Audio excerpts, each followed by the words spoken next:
जिस पे हर वक्त शनिचर सवार होता है, मुझे ऐसी ही माशूका से प्यार होता है। और मिले जब कई दफे जूते तो मैंने ये जाना इश्क की मिर्गी से अच्छा बुखार होता है। मैंने पढ़ा उसे मत जानिए वफाओं की मूर्ति की तरह, उसे मत जानिए वफाओं की मूर्ति की तरह, दोस्त वो रोज बदल देती है कुर्ती की तरह। उसे मत जानिए वफाओं की मूर्ति की तरह, दोस्त वो रोज बदल देती है कुर्ती की तरह। नशा तंबाकू का शायद पसंद है उसको, मसल रही है मेरे प्यार को सुर्ती की तरह। और मैं एक बात बता करके अपनी बात प्रारंभ करना चाहता हूं कि मैं उस बनारस की धरती से आया हूं जब आजादी की लड़ाई में पूरे हिंदुस्तान में तिरंगे को बैन कर दिया गया था, तो बनारसी हलवाइयों ने तिरंगा बर्फी काट करके अपना योगदान दिया। तो मुझे बहुत प्रसन्नता है कि मैं उस बनारस से आया हूँ। बहुत अच्छा। और आप सबको प्रणाम करता हूँ।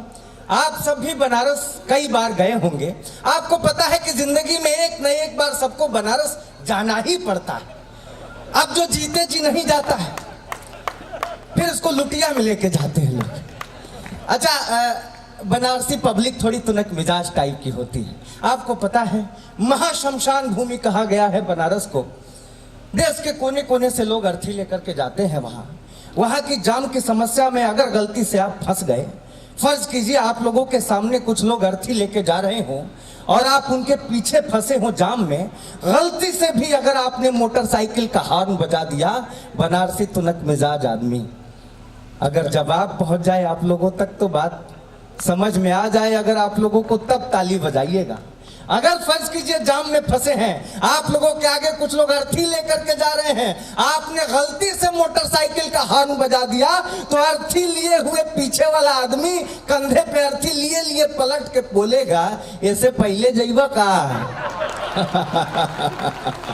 एकदम उलट स्थिति है गुरु। और मैं आपको बताऊं, बनारस में जब से सांसद प्रधानमंत्री वहां के हैं, जब से उनका संसदीय क्षेत्र बनारस हुआ है, लगातार डेवलपमेंट हो रहा है। पहले सिग्नल पर लाइट लगे हुए होते थे लेकिन जलते नहीं थे, लाल बत्ती पीली बत्ती। आप ज्यादा हंस रहे हैं, आप बनारस गए हैं क्या? हाँ, तो वो जलते नहीं थे, लेकिन आजकल जब से प्रधानमंत्री हुए हैं तब से वहां लाल बत्ती भी जलती है, हरी बत्ती भी जलती है, पीली बत्ती भी जलती है और जाम की समस्या से लोगों को निजात मिलता है। ट्रैफिक सिग्नल लाल था, एक बुढ़िया रास्ता पार कर गई, गोदौलिया चौराहे की घटना बता रहा हूँ। एक बुढ़िया जल्दीबाजी में रास्ता पार कर गई, ट्रैफिक हवलदार सीटी बजाता रह गया, बुढ़िया नहीं रुकी, हवलदार दौड़ के बुढ़िया के पास आया, एक दादी तब्बे से सीटी बजा रहे, सुनाई नहीं देता। अब बुढ़िया बेचारी रुआसी मुंह बना के बोली, ए बेटा ये उम्र सीटी सुने के थोड़े ही मतलब अलग व्यवस्था है वहाँ की, आपको बस ये बताना चाहता हूँ। अच्छा, यहाँ हम लोग आ रहे थे तो शक्तिनगर से यहाँ तक की सड़क की जो स्थिति है, वो स्थिति हमारे यहाँ बनारस में भी है। कमो भी मैंने लिखने की कोशिश की कि सड़क में गड्ढे हैं या गड्ढों में सड़क प्यारे, इन पे चलो तो मिर्गी उपाट देते हैं। सड़क में गड्ढे हैं या गड्ढों में सड़क प्यारे, इन पे चलो तो मिर्गी उपाट देते हैं। हेलमेट, लाइसेंस या हो प्रदूषण कार्ड, हर चीज होने पर भी ये छांट देते हैं। सरकारी तंत्र तो है कमियों से भरा हुआ, खामियां बताता हूं तो मुझे डांट देते हैं, किंतु कोई कमी दिख जाए इन्हें जनता में, पुलिस वाले भक्त से चालान काट देते हैं। एकदम अलग स्थिति आती है। एक पिछले दिनों एक बड़े चैनल से फोन आया, तो उसने वो चैनलों के कार्यक्रम एक दिन पहले वो विषय देते हैं, अब उस विषय पे कविता लिखनी होती है। तो मुझे जब चैनल से फोन आया, कहा कि दमदार भाई रुपया गिर रहा है, आर्थिक मंदी चल रही है, इस पर कविता लिखनी है। मैंने कहा लिख दूंगा, पेमेंट मिलेगा ना? कहाँ मिलेगा? तो कहा एकदम लिखेंगे। 10 मिनट बाद कॉल बैक आया, भाई आप बनारस से आते हैं, बनारस प्रधानमंत्री का संसदीय क्षेत्र है, रुपया गिर रहा है, इस पर तो कविता करनी है, ध्यान दीजिएगा बात मोदी जी के खिलाफ में न जाए। नहीं, हंसने की बात नहीं है, रुपया गिर रहा है इसमें मोदी जी की क्या गलती है? भाई मैंने बताने की कोशिश की, मैंने कहा रुपया गिर रहा है इसमें मोदी जी की क्या गलती है? रुपये की गलती है, वो गिरा क्यों? मोदी जी की कोई गलती नहीं है। मैंने कोशिश की और जवाब आप लोगों तक पहुंचे। मैंने कहा कि 56 की उम्र में रहीम राम गिर पड़े, हनीप्रीत जानती है इश्क का फितूर है। मैंने कहा 56 की उम्र में रहीम राम गिर पड़े, हनीप्रीत जानती है इश्क का फितूर है। एनडी तिवारी का तो डीएनए टेस्ट याद होगा, गिरे थे 86 में, ये किस्सा मशहूर है। 60 रामपाल और 72 में आसाराम। गिरने की सूची हमें ज्ञात तो जरूर है, और बड़े बड़ों को भी हम पाते हैं गिरा हुआ है। रुपया गिरा तो मोदी जी का क्या कसूर है? बहुत अच्छा। इसमें मोदी जी क्या कर सकते हैं? मोदी जी की कोई गलती नहीं। आपको पता है बनारस में बहुत सारे ज्योतिषी रहते हैं। वो एक कांग्रेसी नेता पहुंचा ज्योतिषी के पास, बोला गुरु ये बतावा हमारे युवराज कभी प्रधानमंत्री बनेंगे कि नहीं? नहीं, वो भी यही बोला कि नहीं, लेकिन उसने कहा कि अगर एक उपाय हो जाए तो उनको प्रधानमंत्री बनने से कोई नहीं रोक सकता। वो जो उपाय उसने बताया था वो मैं आपको उपाय बता रहा हूँ, अलग से नहीं। यहाँ पर ज्योतिषविद बैठी हुई हैं, आदरणीय विजय लक्ष्मी शुक्ला जी, बहुत अच्छी ज्योतिषाचार्य हैं और बहुत बढ़िया कुंडली देखती हैं। इन्होंने हमारा देखा कुंडली तो कहा कि दमदार तुम पर शनि बड़ा हावी है, वक्र दृष्टि चल रहा है, कुछ उपाय करो। तो मैंने पूछा कितना पैसा लगेगा? तो उन्होंने कहा कि तकरीबन 50,000 का एक पूजा होता है, अगर करा लो तो। मैंने कहा मैडम 50,000 रुपया तो नहीं। कहीं कोई बात नहीं, 20,000 वाला भी एक पूजा आता है, ये उपाय अगर कर लिया तुमने तो शनि एकदम चमत्कार कर देगा। मैंने कहा 20,000 भी थोड़ा सा ज्यादा लग रहा है मैडम। कोई बात नहीं, एक तो 8,500 का पूजा होता है। तो मैंने कहा 8,500 भी नहीं है। कहीं अच्छा ठीक है तुम 500 रुपया दो, हम शमशान में यज्ञ कर देंगे, ठीक हो जाएगा शनि। मैंने कहा 500 रुपया भी नहीं है इस समय। कहीं बेटा जाओ, सनीचर भी तुम्हारा कुछ नहीं बिगाड़ सकता। स्थिति ही खराब है। मैंने कोशिश की, मैंने कहा ज्योतिष पे कविता लिखनी चाहिए। मैंने ज्योतिष पे लिखने की कोशिश की। मैंने कहा जिसपे हर वक्त सनीचर सवार होता है, मुझे ऐसी ही माशुका से प्यार होता है। जिसपे हर वक्त सनीचर सवार होता है, मुझे ऐसी ही माशुका से प्यार होता है। और मिले जब कई दफे जूते तो मैंने ये जाना इश्क की मिर्गी से अच्छा बुखार होता है। मिले जब कई दफे जूते तो मैंने, वो कांग्रेसी नेता ने पूछा कि भाई प्रधानमंत्री बनेंगे कि नहीं? तो ज्योतिषी ने कहा कि पीएम की कुर्सी मिलने का कुछ आभास नहीं होगा, पीएम की कुर्सी मिलने का कुछ आभास नहीं होगा, उसके वादों पर जनता को अब विश्वास नहीं होगा, और जब तक शादी की शहनाई नहीं बजेगी आंगन में, राजनीति के इम्तिहान में पप्पू पास नहीं होगा। आजकल आप लोग देख रहे हैं बिहार में चुनावी माहौल चल रहा है। मैंने नया छंद लिखने का प्रयास किया है, हालांकि इसमें जो बहुत विद्वान लोग हैं वो इस छंद से दूर रहें, क्योंकि व्याकरण तो हमको जानकारी है ही नहीं। मैं ऐसे ही कोशिश कर रहा था तो एक छंद बन गया। मैं सोच रहा हूँ कि नया है, यहीं पे प्रयोग करके देख लिया जाए आप लोग तक बात पहुँच रही है कि नहीं। वो एक बार गा रहे थे, 3-4 कोयलों ने आत्महत्या कर लिया कूद के पे। तो मैं गा रहा हूँ, देखता हूँ कहाँ तक आप पहुँचते हैं। आदरणीय बहुत गंभीर होकर बैठे हैं, आपको प्रणाम करता हूँ।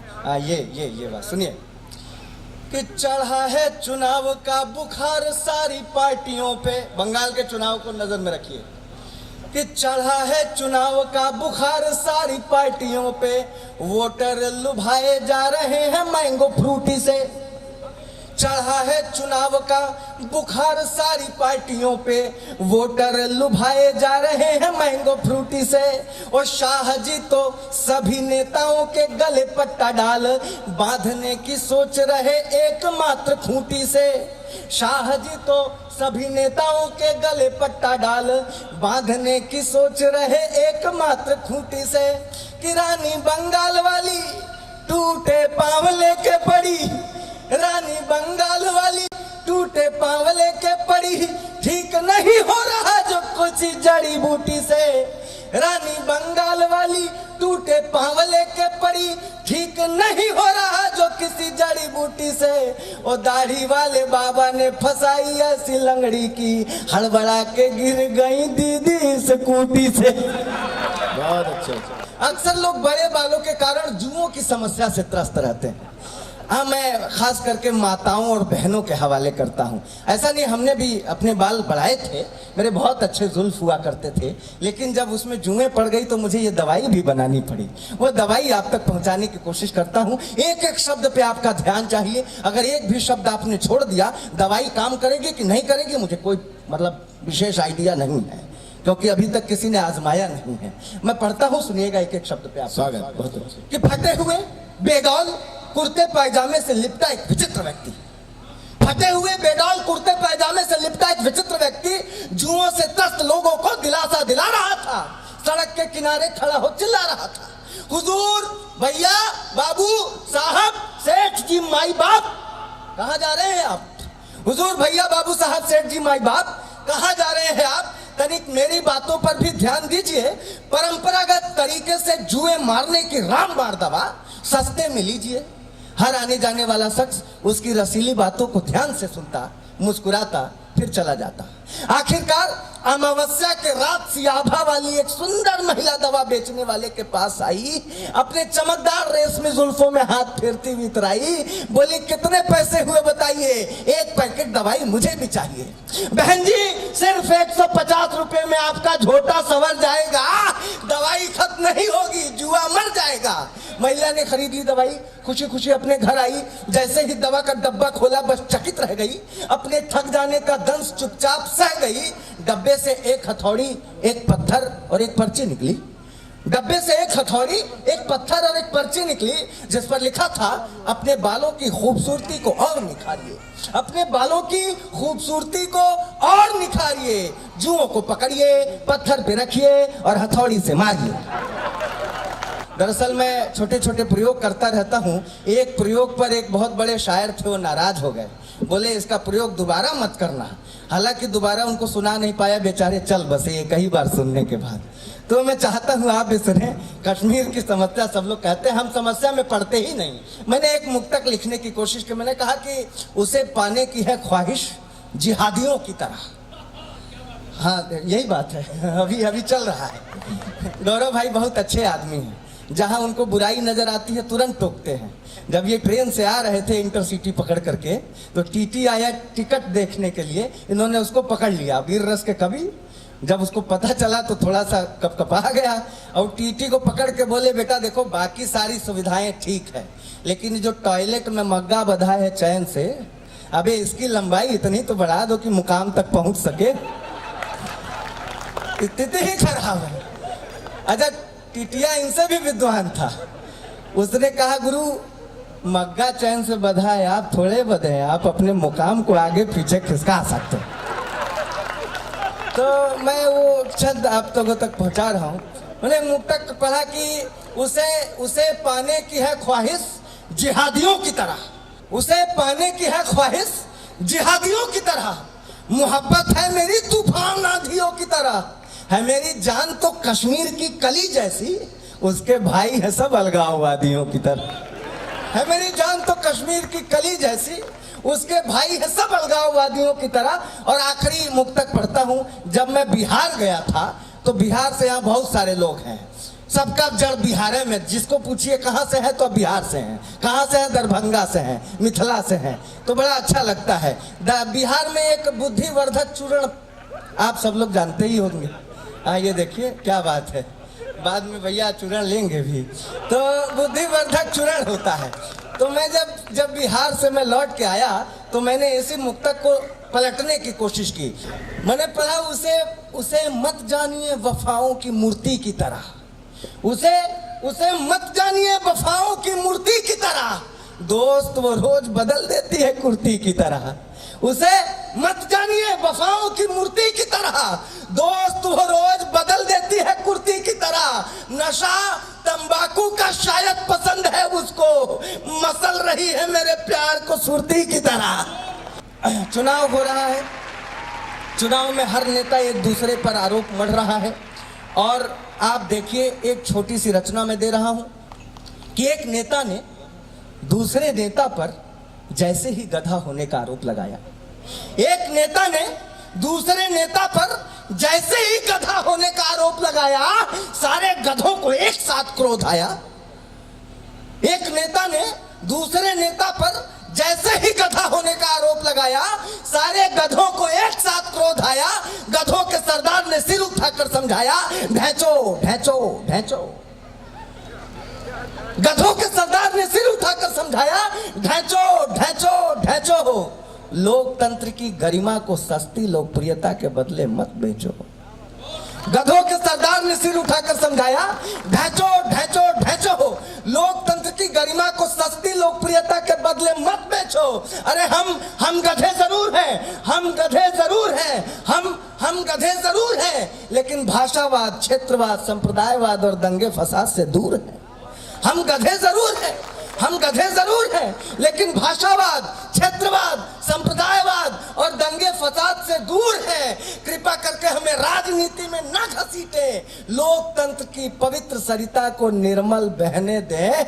आदमी को आदमी और गधों को गधा रहने दे। आदमी को आदमी और गधों को गधा। आदमी को